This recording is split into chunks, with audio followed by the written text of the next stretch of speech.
صفا و مروہ سے محبت کرتا ہے، حجر اسود سے محبت کرتا ہے، مقام ابراہیم سے محبت کرتا ہے، اس کے باوجود بھی خاص حج کے موقع پر جب ساری دنیا مکے میں آ رہی ہے، حسین مکے سے باہر جا رہا ہے.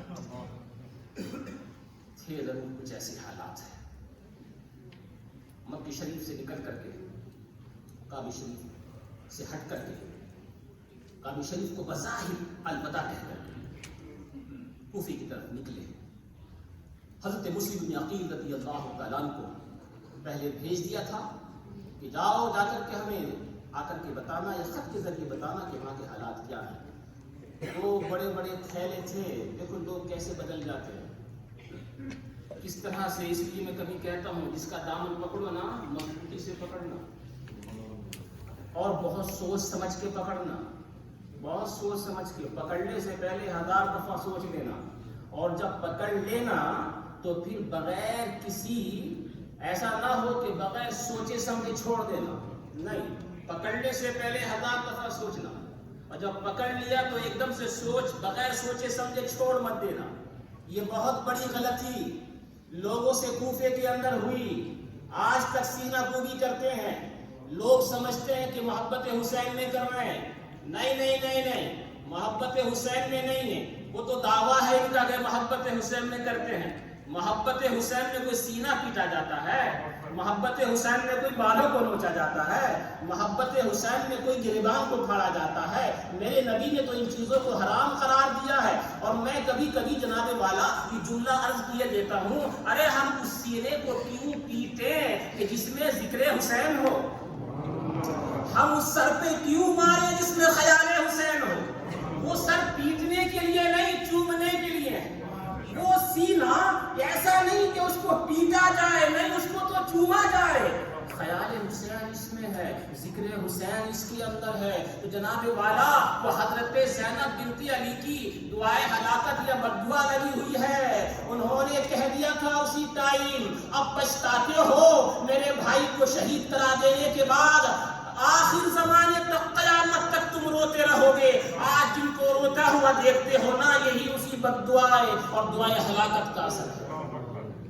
شہید کر دینے کے بعد رونا، شہید کر دینے کے بعد ماتم کرنا، کوئی ان لوگوں سے سیکھے. امام حسین رضی اللہ تعالیٰ کی بارگاہ میں 2 بڑے بڑے بورے بھر کر کے خطوط لکھے گئے تھے، حضور آپ یہاں تشریف لے جائیے، ہم جہاں آپ کا پسینہ گرے گا وہاں خون گرانے کے لیے تیار ہیں.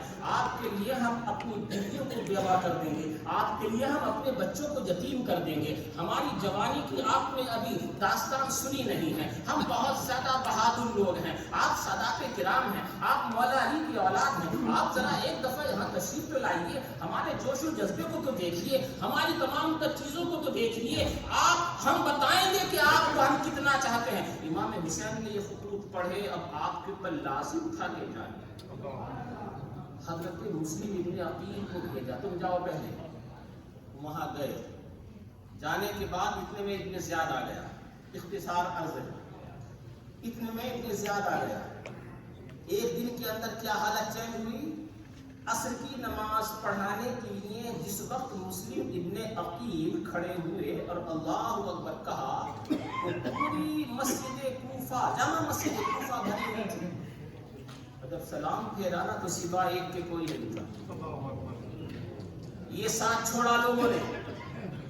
امام حسین رضی اللہ عنہ کو خط لکھ دیا تھا کہ حالات سب اچھے ہیں.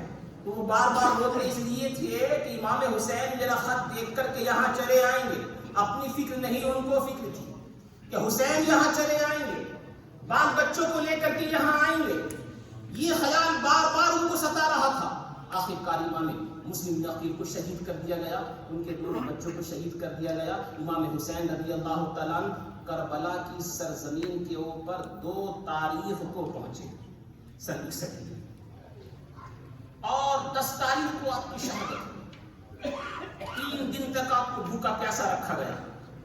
اس کے باوجود بھی جب آپ اپنے نانا حضور صلی اللہ علیہ وسلم کا امامہ شریف پہن کر کے اور اپنے حضرت سیدنا حمزہ ابن عبد المطلب رضی اللہ تعالیٰ کے ڈھال لگا کر اپنے والد گرامی کرم اللہ تعالیٰ وجہہ الکریم کی تلوار ذوالفقار لے کر جب نکلے نا تو شیر کی طرح جا رہے تھے.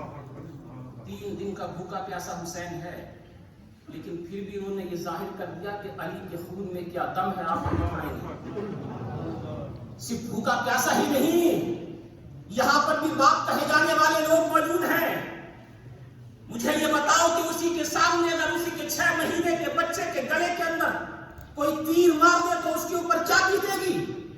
پاؤں لرز جاتے ہیں، ہمت ساتھ چھوڑ دیتی ہیں، کہہ دیتے ہیں چلو جیسے تم کہو ویسے ہی کریں گے. مگر نہیں، قسم رب کائنات کی، امام حسین کی سیرت میں ہمیں یہ تو نظر آتا ہے کہ امام حسین نے اس چھوٹی سی گردن کے اندر لگے ہوئے تیر کو واپس نکالا، تھوڑا سا خون نکلا تو اس کو اوپر سے اوپر اٹھایا اور یہ کہا ہے میرے اللہ تیرا لاکھ لاکھ شکر و احسان ہے کہ تو نے اس چھوٹی سی قربانی کو بھی قبول کر لیا. کیا بیت رہی ہوگی امام حسین رضی اللہ تعالیٰ عنہ کے اوپر جب ان کے نوجوان بیٹے حضرت عباس علی اکبر بار بار اپنی سوکھی ہوئی زبان نکال کر کے دکھا رہے تھے، ابا جان العطش العطش،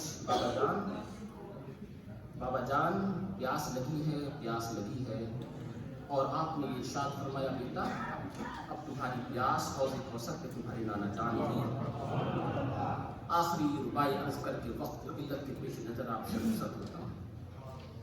آخری وقت میں جب امام حسین گھوڑے پر بیٹھ کر کے گئے تھے، اس وقت میں بھی لفظ کے اشعار آپ نے پڑھے.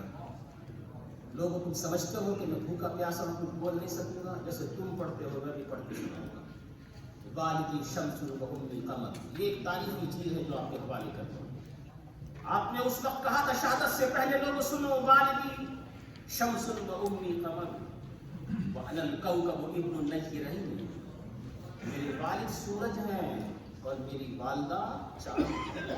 اور چاند اور سورج کے امتیاز سے ملاپ سے جو روشن ستارہ پیدا ہوا وہ میں ہوں. من لہو جد کجد فی الورا، لوگوں مجھے بتاؤ کون ہے جس کا نانا میرے نانا کی طرح؟ ام کا امی فی جمیع ثقلین، کون ہے وہ جس کی نانی میری نانی کی طرح؟ حضرت امام حسین رضی اللہ تعالیٰ نے یہ اشعار پڑھ کر کے یہ ظاہر کر دیا کہ علی کے خون میں ابھی بھی دل ہے. آخر کار پھر جمعے کی نماز کے ٹائم جب لوگ ان کی نانا جان کا خطبہ ممبروں پہ پڑھ رہے تھے، امام حسین رضی اللہ تعالیٰ عنہ کو شہید کر دیا گیا. اور جس وقت آنکھ گرے وہ گویا شہادت کرنے کے وقت، ہونے کے وقت گویا سجدے جیسی حالت تھی. اللہ تعالیٰ ان کے فضائل کرم سے ہمیشہ ہم کو مالا مال رکھے. اور جاتے جاتے نماز کی اہمیت کا جو ہمیں انہوں نے سبق دیا ہے، اللہ تعالیٰ اس نماز کی اہمیت کو سمجھنے کا بھی ہم سب کو موقع نصیب فرمائے، اس پر عمل پیرا ہونے کی توفیق عطا فرمائے. السلام علیکم ورحمۃ اللہ.